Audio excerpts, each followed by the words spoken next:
Hi, I'm Justin. This is my name sign. You may be wondering who I am. I'm the face of Deafverse.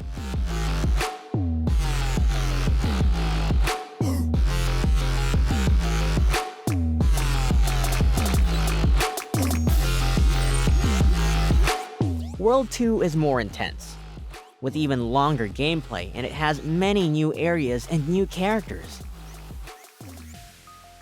I realized that the depths of this world required me to push myself even more, to truly and clearly embody the characters as you are immersed in this groundbreaking world.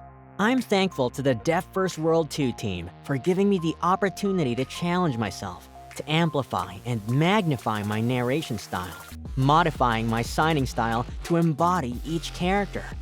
This all made World 2 a pleasure to work on. In World 1, I did most all of the filming in a studio with the full team watching every take, making sure my hair and costuming were just right during all the filming, getting the lighting and background set up.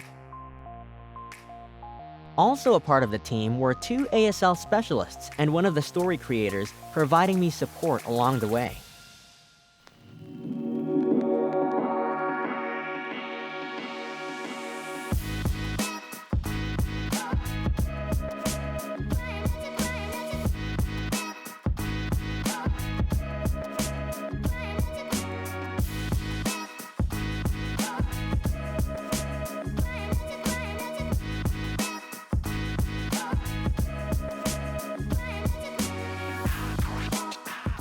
Once the pandemic hit, I wasn't able to fly to Austin, Texas for filming, which is where I had done all of the filming for World 1.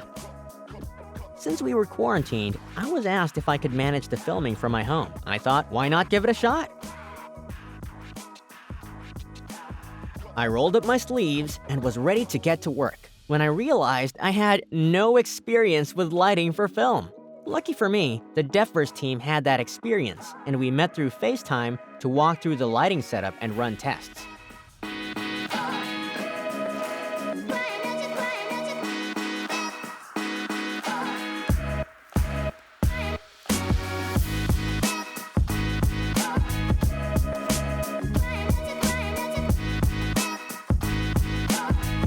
The team supported me further with a lot of rehearsals and a lot of practice on my part. They would send me the script in advance. Then we used Marco Polo, a video chatting app, to work through the script.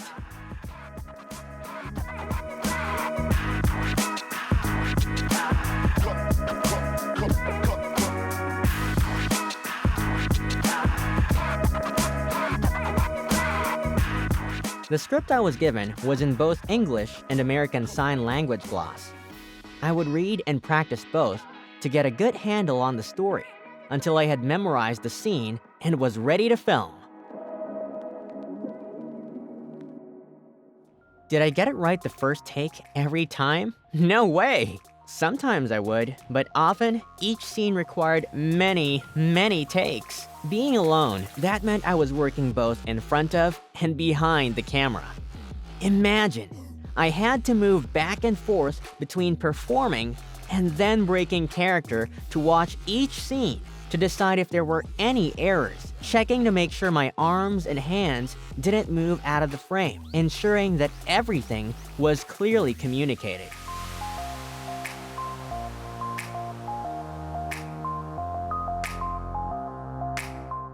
Once that line was just right, it got the green light and I moved on to the next line.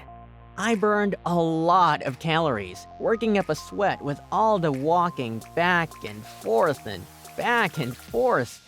Once I had finished an entire scene, I would send it back to the Deafverse team for their feedback. Sometimes I would have to redo portions because the background may have been messed up or the camera needed to be more close up. It was a lot of refilming and editing. It certainly wasn't a quick and easy process.